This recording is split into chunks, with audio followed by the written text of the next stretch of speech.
I'm not gonna lie, I wasn't really into superhero comics. I mean, I had my several cartoons and I was fascinated by the villains they got going, but many years later I rediscovered and really appreciated the Batman series from the 90s with Mark Hamill as the voice of the Joker. So this cake is an homage to that magnificent man. Having a two-faced cake doesn't mean it should have just one flavor. So we got here my lemon cake and my basic chalk cake, both about half a portion. I cut them through the middle and first sketch on what the face gonna look like. When I'm happy with the layout, I cut out the silhouette and move on to the Batman side of the cake. Again, I cut it into two, but level it a bit out as the lemon cake was a bit more dense and a bit flatter. We want our cakes even. Then Batman silhouette, and then we can prepare the fillings for those bad boys. For Bruce, we got some chocolate ganache that I'm whipping to make it all fluffy. For my dear Joker, I'm first whipping a bit of heavy cream, add a tad of cream tartare to make this whole affair a bit stiffer, and then I mix in some lemon curd. Don't worry, all the recipes are in the description below. When those two are done, I wet the cake with some milk and let them rest just a bit to soak them right through. Then it's time for stacking. First, the Joker side gets a nice layer of pure lemon curd, for some extra flavor, and then the thick whipped cream filling. Bats gets the chocolate ganache on pretty thick, and then it's time to get the second layer on. Now crumb coat the two of them, and this time with no waiting, I get on the white fondant for the almost whole cake. Normally I'd let it set a bit, but working with whipped cream as a filling and that heavy a cake is a pain, so here the fondant keeps it nice together. I smooth it into the crevices of the face and cut off the excess, but leaving a bit of overlap. I will be transferring this cake quite a bit, so I want to be safe, just in case. For his hair, I used a small piece of fondant to make that spiky bit that right now just looks like a horn. So before I go in with my dear Joker, I'll make Batsy Boy here. First, he gets a thin layer of black, which gets smoothed on, a clean cut right through the middle, and of course cleaning that up as good as I can. Now you can see why I have the white underneath the black layer.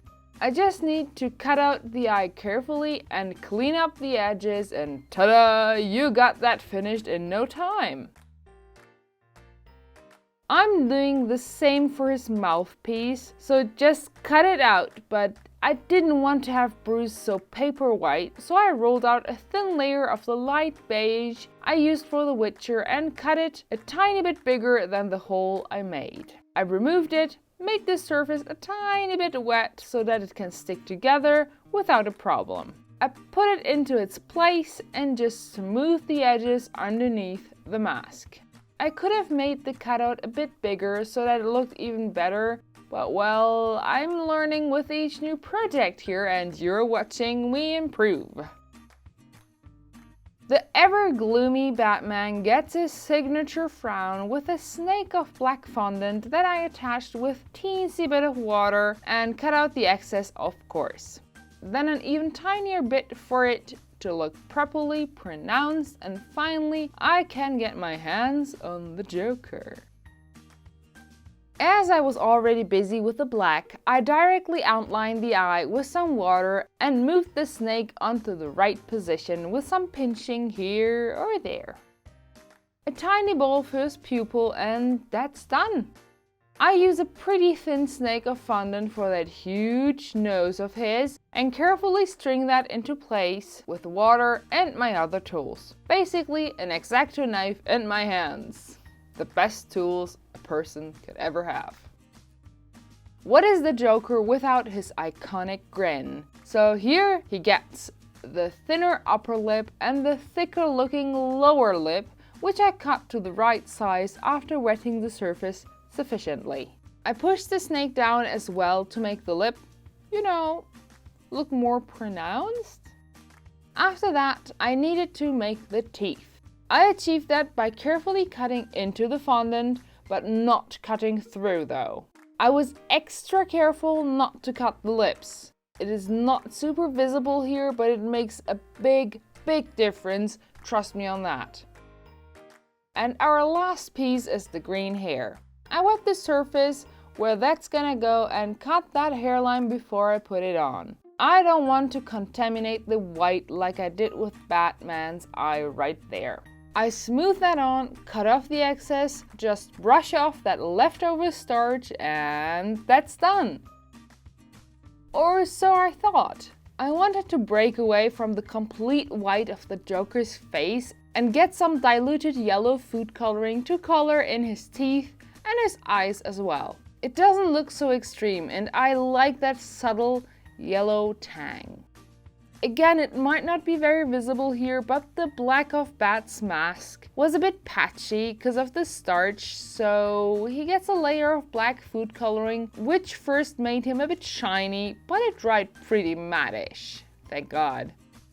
And that's finally it, folks. A relatively easy cake to make and decorate. I mean, all the putting together and the decoration part took me in all around 4 hours, considering that I had baked the cake the day before and put the ganache to cool off beforehand. My friends really liked the lemon flavored Joker, and I was glad that we could geek out a bit. I really hope you enjoyed this. I know I said I don't like clowns, but the Joker isn't just, a clown. To me at least. Let me know what I should do next. I'm always open to suggestions, and my next motive video, which will probably out in 2 weeks, will be one of those suggestions. So to support us, we'd appreciate if you like this video and subscribe if you don't want to miss our next video. Thank you for watching till the end. Have a great weekend and see you next Friday.